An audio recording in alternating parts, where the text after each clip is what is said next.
पिछली वीडियो में हमने अलवार संत के बारे में बताया था, जो कि भगवान विष्णु के पुजारी थे।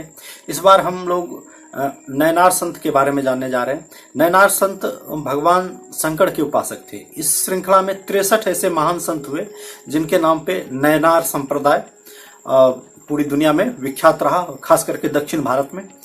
नयनार संतों में से एक संत की बहुत प्रमुखता से चर्चा है, जिसको कनप्पा कहते हैं।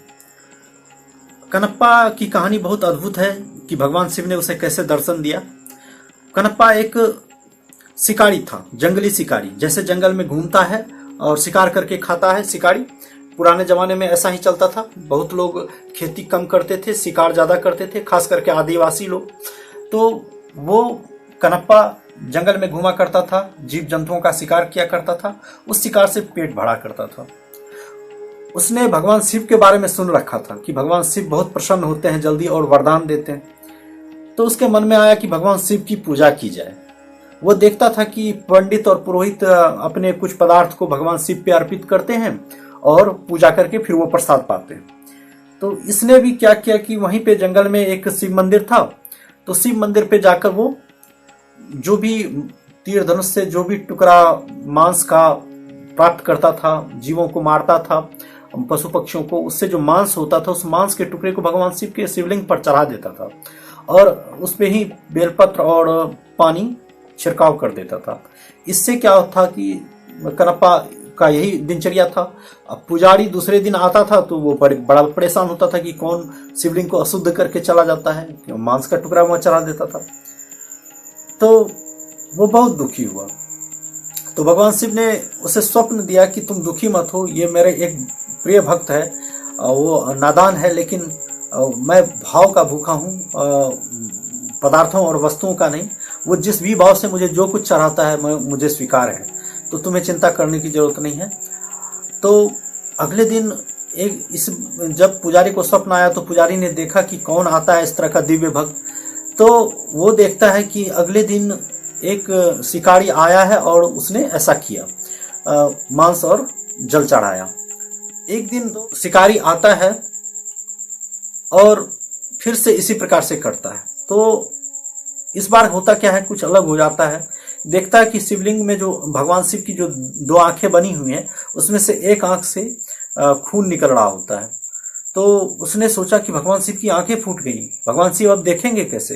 तो उसने तुरंत अपनी एक आंख निकालकर, चाकू से एक आंख निकालकर भगवान शिव के उस एक आंख पर लगा दिया, जो शिवलिंग के एक आंख पर लगा दिया। तो उस आंख से खून बहना बंद हो गया। तो फिर अब दूसरी आंख से, शिवलिंग के दूसरी आंख से खून बहना स्टार्ट हो गया। तो ये बहुत चिंतित हुआ कि अरे ये क्या हो रहा है, अब क्या होगा। तो उसने सोचा चलो एक आंख लगाए तो वो ठीक हुआ, तो दूसरी आंख भी लगा देते हैं, वो ठीक हो जाएंगे। तो उसने दूसरी आंख भी निकालकर उस शिवलिंग में लगा दी। तो उसको लगाने के लिए उसने सोचा कि यदि मैं इस आंख को निकाल लूंगा तो मुझे दिखेगा ही नहीं, मुझे दिखेगा नहीं तो फिर मैं वो शिवलिंग पर आंखें कैसे लगाऊंगा। तो उसने शिवलिंग पर एक अंगूठे से छूकर उस स्थान को पहचाने रखा कि ये स्थान इस आंख के लिए है, और उसने दूसरी आंख निकालकर शिवलिंग पर लगा दिया। तो इससे भगवान शिव बहुत प्रसन्न हुए और भगवान शिव तुरंत प्रकट होते हैं और कनप्पा को पूरी दूसरी आंखें, दोनों आंखें प्रदान करते हैं और उन्हें पूर्ण स्वस्थ कर देते हैं, दर्द रहित कर देते हैं भगवान शिव। और उससे कहते हैं मैं तुमसे बहुत प्रसन्न हूँ, तुमने अपने अंदर से मुझे भक्तिभाव से बहुत प्रसन्न कर दिया है और तुम्हारी निष्ठा देखने योग्य है, सीखने योग्य है और तुम्हारी निष्ठा पराकाष्ठा पर है। अब बताओ तुम्हें क्या चाहिए। तो भगवान उसने कहा मुझे क्या चाहिए, मुझे तो बस आपकी भक्ति ही चाहिए और मैं यहाँ नहीं रहना चाहता हूँ, मैं आपके पास ही रहना चाहता हूँ।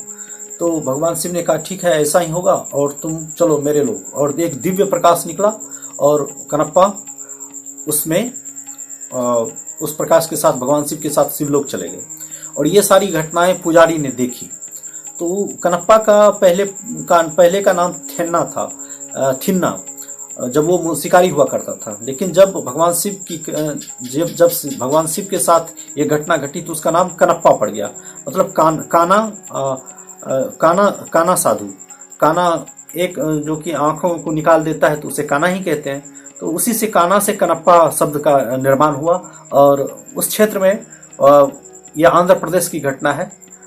श्री काली हस्ती नाम का एक स्थान है और एक पर्वत पर ये मंदिर है, कनप्पा मंदिर, जो कि बहुत ही दुर्गम पर्वत पर है। वहाँ चढ़ना आसान नहीं है और बहुत ही आज भी वर्ष में एक बार वहाँ मेला लगता है और सब लोग धूमधाम से वहाँ मेला मनाते हैं।